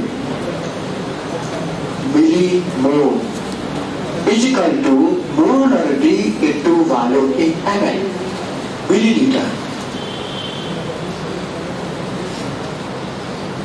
मान लो वॉल्यूम एमएल में दिया था और हमने एमएल में रख दिया और हमने कैलकुलेट करके मिलीमोल निकाल लिया, लेकिन हमको चाहिए नंबर ऑफ मोल। चाहिए था नंबर ऑफ मोल और हमने गलती से मिलीमोल निकाल लिया, क्योंकि वॉल्यूम को चेंज किया नहीं, एमएल में था, रख दिया और कैलकुलेट कर लिया और कैलकुलेट करके मिलीमोल आ गया। लेकिन हमें चाहिए क्या था? नंबर ऑफ मोल, और गलती से हमें क्या निकाल लिया? मिलीमोल। तो वापस मिलीमोल से बोल रहे हो, या तो फिर से वापस लीटर में चेंज करो, लीटर में चेंज करके रखो, फिर दोबारा कैलकुलेशन करो। एक तो ये तरीका है, या तो सीधा मिलीमोल से बोल में आ जाओ वापस। तो मिलीमोल से बोल में कैसे आए वापस? हाँ, number of mole equal to number of millimole upon 1000।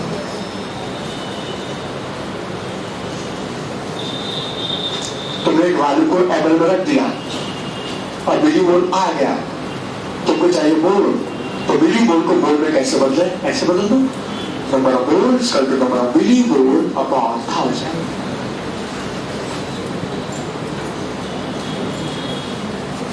फिर और फॉर्मूला रख ले क्या? बोलो, तो तुम्हारी स्पीड बढ़ जाएगी। अब भूल भी गए हो तो निकालना भी आना चाहिए, क्योंकि फिजिकल रखने का ज्ञान है ही नहीं, तो कैसे निकालेंगे? हाँ देखो कैसे निकालेंगे, फॉर्मूला कैसे बन जाएगा? इसी से बन जाएगा, इसी से बन जाएगा। मतलब मोलरिटी कॉमन है ना, मोलरिटी तो एक ही है, तो इस कॉमन फैक्टर से हम दोनों को रिलेट करेंगे तो ये रिलेशन बन जाएगा। इस कॉमन फैक्टर से मोलरिटी से दोनों को रिलेट करेंगे तो ये रिलेशन बन जाएगा, क्योंकि मोलरिटी तो सेम है, सोल्यूशन एक ही है। और करके दिखाएं, देखो आज नहीं इसका मतलब चाहते हैं। हाँ देखो सामने अब मोलरिटी क्या है? मोलरिटी का number of millimole upon volume पे नंबर कर सकते हैं। Molarity is equal to number of millimole upon volume पे नंबर, लिख सकते हैं ना। Molarity is equal to number of millimole upon volume in energy, लिख सकते हैं ना। अच्छा, अब हम इस मोलरिटी को, इस पूरे एक्सप्रेशन को उठा के इस जगह रख दें, कोई गलती तो नहीं ना होगा, क्योंकि वही चीज तो है, सेम मोलरिटी तो वही है, कंसंट्रेशन वही है। तो इस एक्सप्रेशन को, मोलरिटी को पूरा उठा के इसकी जगह रख दें, तो बताओ क्या रिलेशन बनता है? Number of mole is equal to number of millimole upon volume in ml into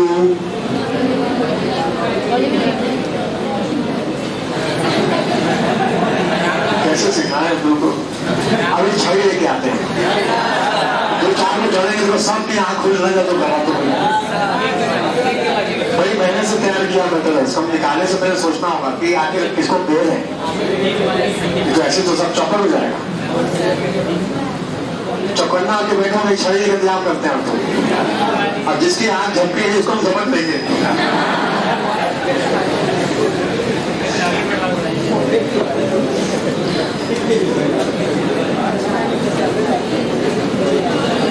देखो सामने तो इतना ऊंचा ज्ञान लेने जा रहे हो तो उसकी कम से कम तैयारी भी चाहिए ना।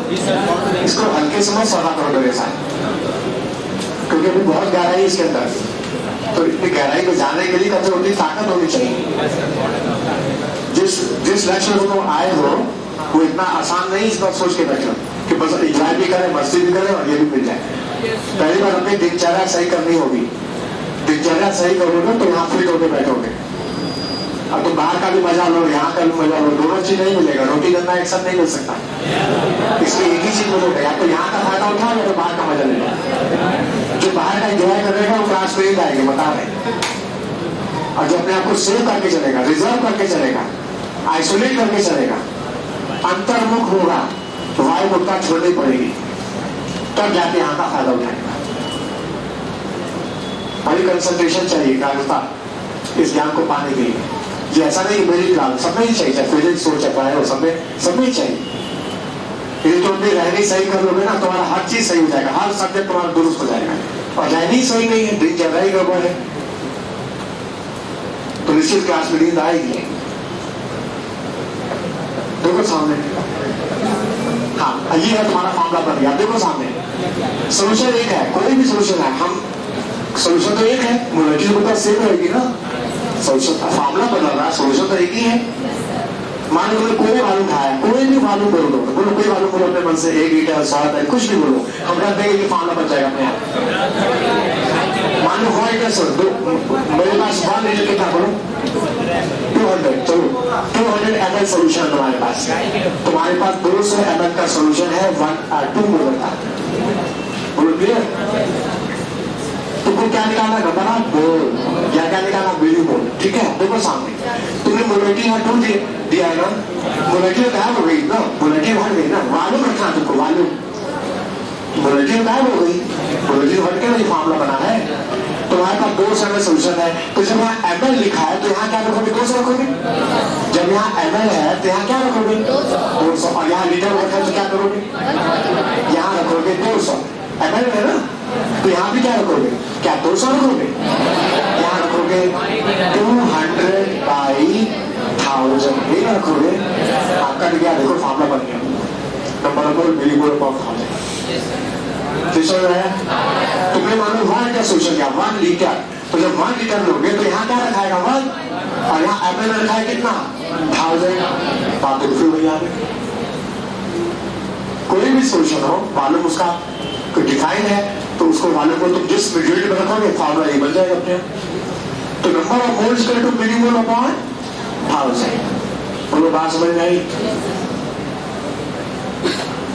तो तुम क्या क्या सीख लिया? मोल को एक्सप्रेस कैसे करना है जान लिया, नंबर ऑफ मोल कैसे निकालना है ये भी जान लिया। बोलो बात समझ में आई? हाँ, अब आता है मेन प्रॉब्लम, यहाँ से शुरू हो जाता है कि एक डाटा को दूसरे डाटा में कन्वर्ट कैसे करें।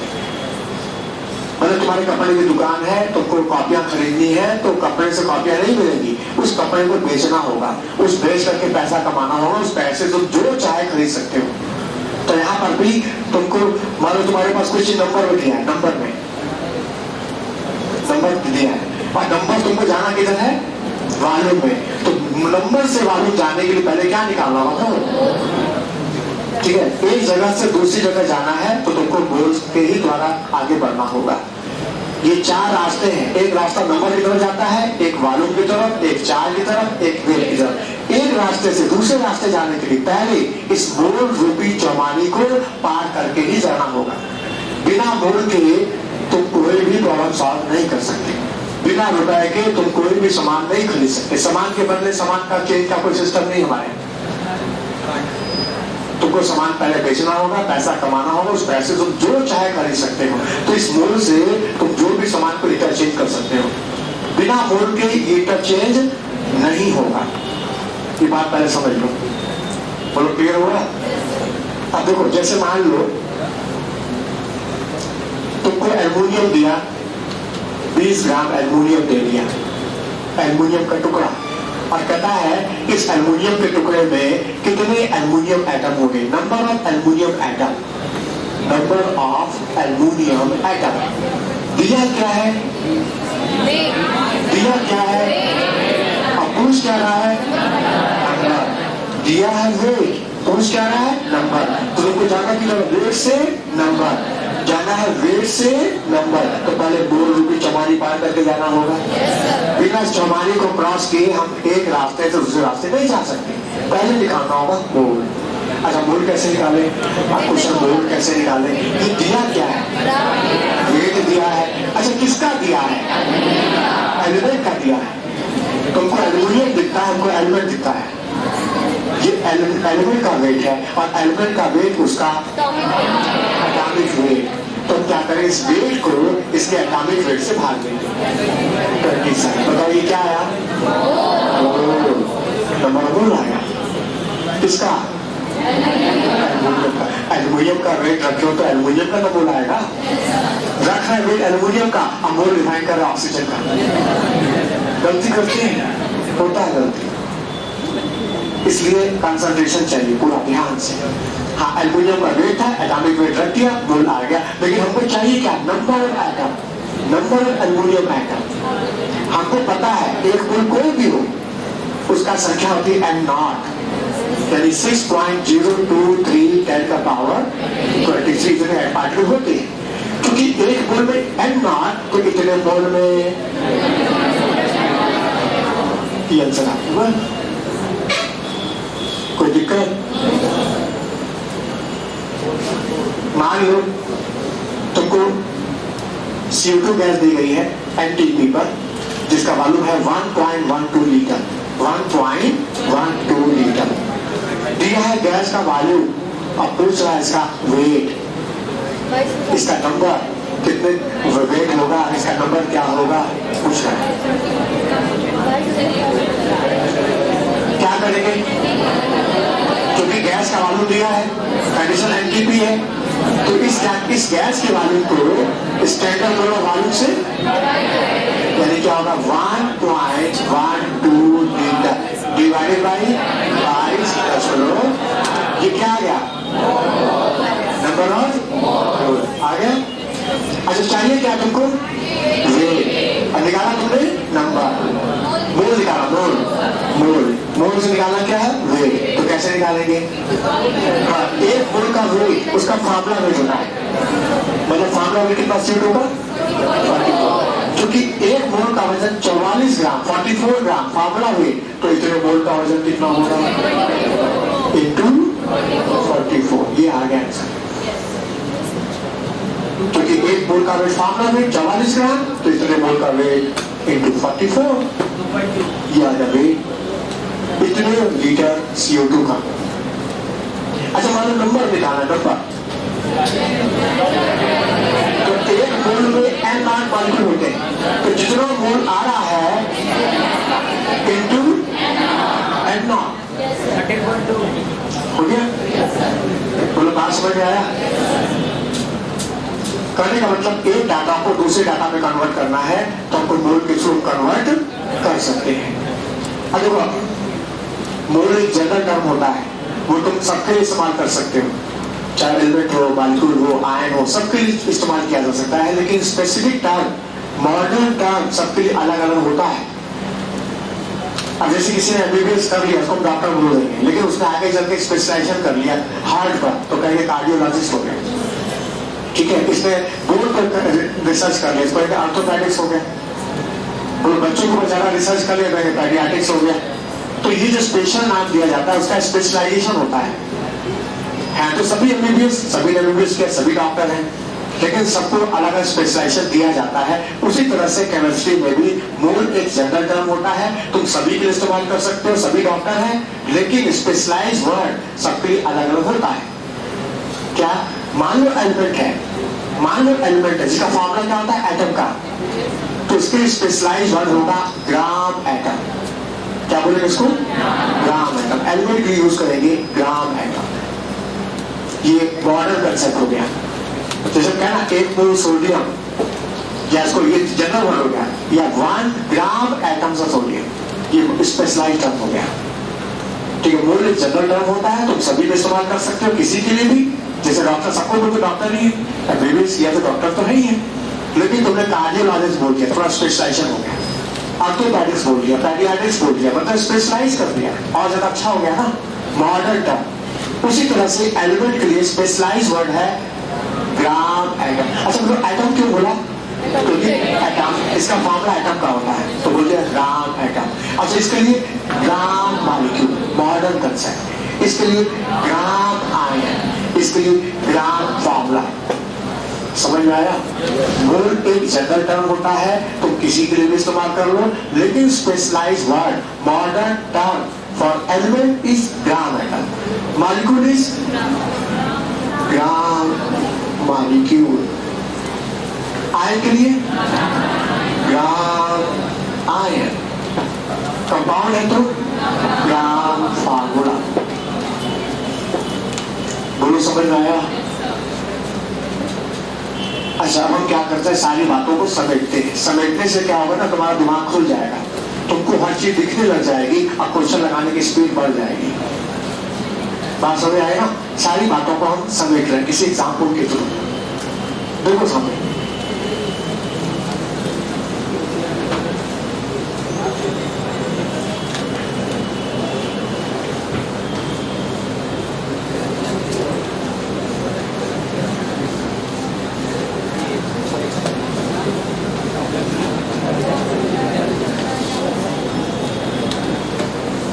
देखो, मान लो हमने कहा 1 मोल हीलियम, 1 मोल हीलियम, ये मॉडर्न, ये ओल्ड कंसेप्ट हो गया। मॉडर्न कंसेप्ट में क्या बोलेंगे? 1 ग्राम एटम, मतलब फॉर्मूला एटम का है ना, 1 ग्राम एटम ऑफ हीलियम। ये हो गया मॉडर्न कंसेप्ट, ये हो गया ओल्ड कंसेप्ट। हाँ, अब इस हीलियम जो कि गैस होता है, हीलियम गैस होता है, यदि इसको हम वॉल्यूम में दर्शाना चाहें, वॉल्यूम में, तो बताओ एक मोल कोई भी गैस हो, चाहे मोनोडार्मिक, चाहे डार्मिक, एनटीपी है, तो वॉल्यूम कितना होगा? 32.4 लीटर एट एनटीपी। बोलो। अच्छा, इसी को हम वेट में दर्शाना चाहते हैं, इन टर्म्स ऑफ वेट, तो बताओ एक मोल कोई भी हो, उसका वेट, उसका फॉर्मूला वेट, एटॉमिक वेट कितना? हाँ, 4 ग्राम हीलियम।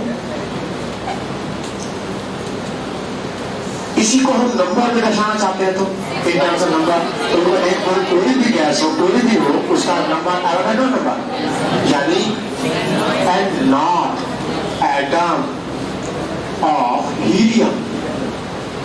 बोलो क्लियर? अच्छा, इसी को हम वॉल्यूम भी हो गया, वेट भी हो गया, नंबर भी हो गया, चार्ज में डिफाइन कर नहीं सकते, क्योंकि हीलियम में कोई चार्ज ही नहीं है। अच्छा ठीक है, हीलियम में चार्ज नहीं है, लेकिन हीलियम में इलेक्ट्रॉन तो है, प्रोटॉन तो है। हाँ, उसको डिफाइन करते हैं। मतलब एक हीलियम के अंदर, एक हीलियम के न्यूक्लियस में कितने? 2 प्रोटॉन, 2 न्यूट्रॉन, और 2 इलेक्ट्रॉन, यही ना होता है। अच्छा, एक हीलियम के न्यूक्लियस में एक हीलियम के अंदर 2 इलेक्ट्रॉन, टोटल हीलियम है कितने? N0। मतलब हीलियम कितने? N0 है ना। एक हीलियम के अंदर, सिंगल हीलियम के अंदर 2 इलेक्ट्रॉन है, टोटल हीलियम है कितने? तो इलेक्ट्रॉन की संख्या आ जाएगी 2N0 इलेक्ट्रॉन। नहीं? अच्छा, एक हीलियम के अंदर कितने प्रोटॉन है? 2 प्रोटॉन है, टोटल हीलियम है कितने? N0। तो प्रोटॉन की संख्या हो जाएगी 2N0 प्रोटॉन। न्यूट्रॉन कितने हैं? एक हीलियम के अंदर 2 न्यूट्रॉन, टोटल हीलियम क्या है? N0। न्यूट्रॉन की संख्या होगी 2N0 न्यूट्रॉन। बोलो क्लियर? मतलब हमने एक ही बात को old concept, modern concept, in terms of value, in terms of weight, in terms of atom, in terms of nuclear particle define कर दिया। अच्छा, विधान में क्वेश्चन आएगा, 1 ग्राम हीलियम, 1 ग्राम हीलियम है, पता उसका वॉल्यूम कितना होगा एनटीपी पर? वॉल्यूम क्या होगा? क्योंकि 4 ग्राम का वॉल्यूम कितना होता है? 4 ग्राम का वॉल्यूम कितना है? नहीं दिख रहा है। तो 4 ग्राम हीलियम का वॉल्यूम कितना? 22.4। तो 1 ग्राम का वॉल्यूम कितना होगा? 22.4। तो समझ में आया? अच्छा, मान लो क्वेश्चन आया, 1 ml हीलियम है, 1 ml हीलियम गैस है एनटीपी पर, 1 ml हीलियम गैस एनटीपी पर है, उसमें कितने हीलियम एटम होंगे? Number of helium atom. अच्छा, दिया क्या है? देखो ml, पूछ क्या रहा है? नंबर। सामने देखो, सामने कितने वॉल्यूम है मान लो हीलियम का, तो उसमें पार्टिकल कितने हीलियम की? N0। यानी कि 22,400 ml यदि हीलियम गैस तुम्हारे पास है एनटीपी पर, तो उसमें हीलियम के पार्टिकल कितने आएंगे? N0। जबकि है कितना है? 1 ml। तो 1 ml हीलियम में नंबर ऑफ पार्टिकल कितने हो जाएंगे? N0 upon 22,400। अब N0 के लिए तो आंसर आ गया। बोलो, बात समझ में आया? फिर मान लो कहता है कि हमारे पास 2 ग्राम हीलियम है, बताइए इसमें कितने इलेक्ट्रॉन्स होंगे? Number of electron. 2 gram helium में कितने इलेक्ट्रॉन? क्योंकि 4 ग्राम हीलियम है तो इलेक्ट्रॉन 2N0, तो 2 ग्राम होगा। बोलो क्लियर? अब मान लो क्वेश्चन आता है कि मेरे पास हीलियम है, उसके अंदर टोटल इलेक्ट्रॉन की संख्या 1000 है, 1000 इलेक्ट्रॉन है हीलियम के अंदर। 1000 इलेक्ट्रॉन, मतलब हीलियम की संख्या कितनी होगी? जब 1000 इलेक्ट्रॉन का हीलियम बन रहा है तो उसमें कितने हीलियम आएंगे? क्योंकि इतने इलेक्ट्रॉन, इतने क्या पूछ हीलियम की संख्या पूछ रहा है ना। जब इतने इलेक्ट्रॉन से हीलियम कितना आता है? N0। तो 1000 से कितने हीलियम आ जाएंगे? बोलो, मेरे पास 1000 इलेक्ट्रॉन है हीलियम के, तो उसमें कितने हीलियम आएंगे? Number of helium. हाँ देखो, 2N0 इलेक्ट्रॉन जब होता है तो तुम्हारे पास हीलियम कितने आते हैं? N0 है कितना? 1000 इलेक्ट्रॉन, तो उनका हीलियम कितना हो जाएगा?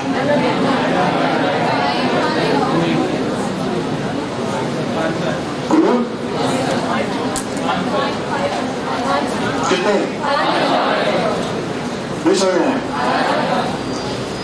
मतलब क्वेश्चन बन सकता है तरह से। अच्छा, और देखो,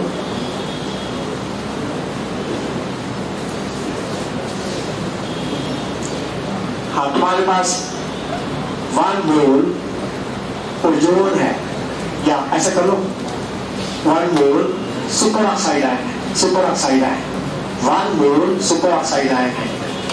हाँ, इसको हम यदि मॉडल में डिफाइन करना चाहें तो 1 gram ion of super oxide, ये मॉडर्न कंसेप्ट हो गया, ये हो गया ओल्ड कंसेप्ट। बोल क्लियर? ये हो गया ओल्ड कंसेप्ट, ये हो गया मॉडर्न कंसेप्ट, जो कि आयनली ग्राम है। चलो आगे बढ़ो। हाँ, हम इसको डिफाइन करना चाहते हैं in terms of weight. Weight तो एक मोल कोई भी हो उसका वेट, फॉर्मूला वेट 16 दूनी 32 ग्राम सुपर ऑक्साइड आयन। क्लियर? अच्छा, अब हम इसको डिफाइन करना चाहते हैं इन टर्म्स ऑफ नंबर। मतलब एक कोई भी हो, संख्या कितनी होगी? And not super oxide ion, and not super oxide ion.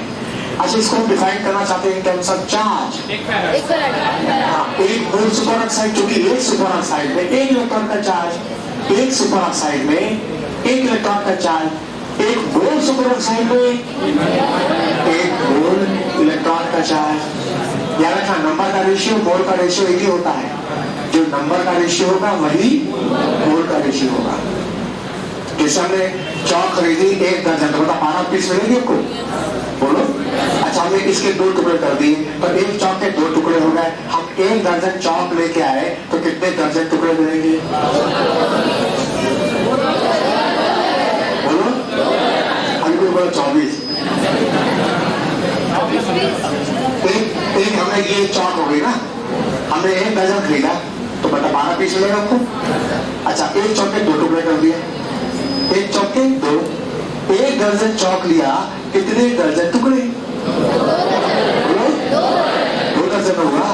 तो देखो, एक का भी 2 टुकड़ा तो 1:2, अब दर्जन भी लिया तो 1 दर्जन का 2 दर्जन, मतलब नंबर का रेशियो दर्जन का रेशियो से।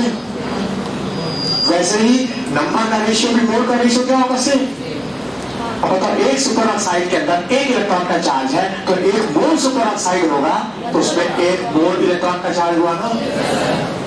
और 1 मोल इलेक्ट्रॉन का चार्ज 1 फैराडे या 96,500 कूलम। तो ये हो गया चार्ज, ये हो गया नंबर, ये हो गया वेट। मान लो ये गैस के रूप में, मान लो superoxide in terms of gas के रूप में, तो कोई भी गैस हो उसका वॉल्यूम हो जाएगा NT/22.4 लीटर NTP। मान लो सुपर ऑक्साइड वेपर के फॉर्म में, बोलो समझ में आया? अच्छा, क्वेश्चन आएगा कि मेरे पास 965 coulomb 965 coulomb super oxide ion है। 965 coulomb charge super oxide ion है। ठीक है, 965 कूलम सुपर ऑक्साइड आयन है। पता है इसका वेट क्या होगा? वेट 32 × 10⁻²। दिखा सकते हैं कैसे? 96,500 कूलम जब चार्ज होता है तो वजन होता है 32 ग्राम। जब 96,500 कूलम चार्ज होता है सुपर ऑक्साइड पर तो वजन कितना होता है? 32 ग्राम। तो जब 965 कूलम होगा तो 96,500 कूलम जब चार्ज है तो वजन है उसका 32 ग्राम। यदि 965 कूलम का चार्ज है तो वजन होगा 32/96,500 965। बोलो, आ जाएगा कि नहीं? बोला आ जाएगा ना?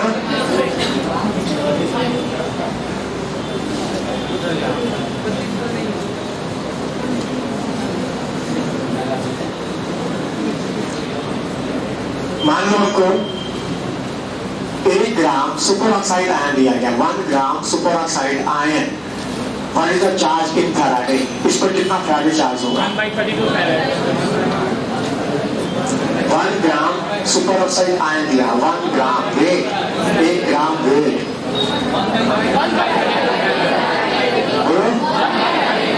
कितना होगा? 1/32। हाँ देखो, 32 ग्राम का चार्ज कितना है? 1 फैराडे। तो 1 ग्राम का चार्ज होगा 1/32 फैराडे। बस। अच्छा, मान लो कहता है 1 gram ion, 1 gram ion of superoxide है, बताइए इसको चार्ज कितना होगा? 1 फैराडे। अब बताओ, 1 gram superoxide, 1 gram ion of superoxide, तो फर्क हो गया। ये वेट है और ये मोल है। ध्यान से पढ़ते हैं, इसको गड़बड़ कर देते हैं। ये वेट है और ये मोल है। मॉडर्न कंसेप्ट, ग्राम आयन मतलब मोल। बोलो, बात समझ में आया? अरे हमको भी लगना पड़ेगा साथ में, क्वेश्चन लगाना पड़ेगा तुम्हारे साथ, तभी लगाओगे, ऐसे नहीं लगाओगे। शीट कहां तक डिस्कस हुई है उसमें? कैरी वाली शीट carry the matter. पूरी हो गई है तो क्लास लगवाते हैं क्वेश्चन। देखो सामने, जैसे मान लो क्वेश्चन है 11.2 लीटर CO2 गैस है एट NTP पर। 11.2 लीटर CO2 गैस है NTP पर। पहला क्वेश्चन है how many mole,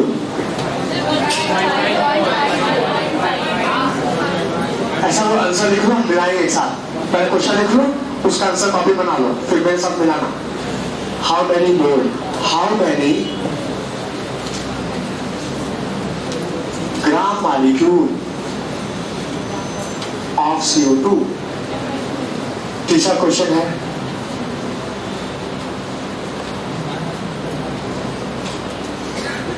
weight of how many grams of CO2, how many gram of CO2 present।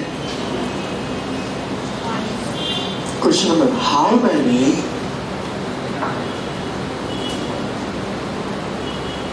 number of CO2 molecule।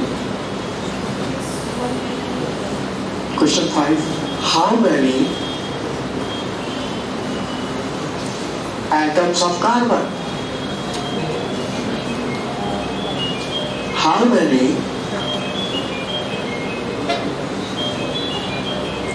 atoms of oxygen, how many total number of atom, how many total number of atom, how many sigma bond, how many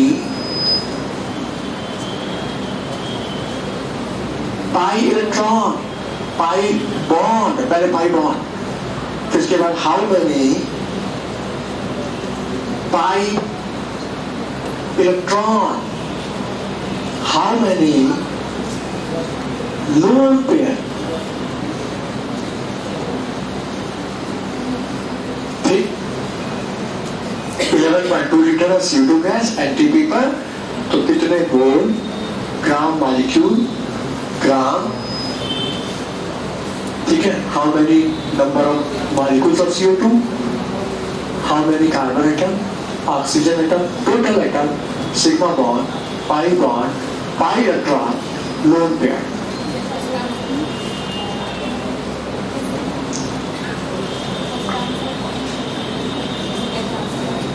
और बना लो answer, बना लो, फिर मेरे साथ मिलाओ, जहां नाम match करे पूछो उनसे, हम बना के दिखाएंगे। हो गया।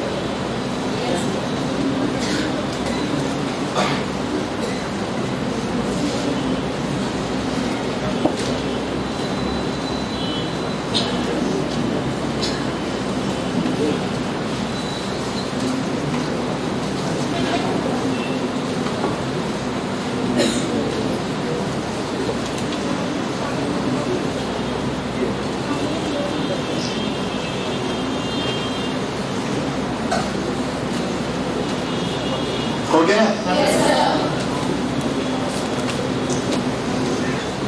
हाउ मेनी मोल, क्या करेंगे, मालूम को स्टैंडर्ड बोलो मालूम से NTP है तो 22.4, तो आंसर हो जाएगा 11.2 लीटर डिवाइडेड बाई 22.4 लीटर, कितना आएगा 0.5 मोल। बोलो कोई दिक्कत किसी को? उस मालूम को स्टैंडर्ड बोलो मालूम से डिवाइड कर दो, NTP है 22.4 से, आ गया मोल। अच्छा अब क्या लिखना, ग्राम मॉलिक्यूल मतलब मोल, ग्राम मॉलिक्यूल ही मोल है। ये ओल्ड कंसेप्ट है, ये मॉडर्न कंसेप्ट है, क्योंकि मॉलिक्यूल है तो मॉडर्न कंसेप्ट ग्राम मॉलिक्यूल, कितना आ जाएगा 0.5 ग्राम मॉलिक्यूल। अच्छा यहाँ लिखाएगा, सॉरी यहाँ लिखाएगा। अच्छा how many grams of CO2, हाँ उसका एक मोल का फॉर्मूला 44 ग्राम, तो आधा कितना होगा 22 ग्राम, यानी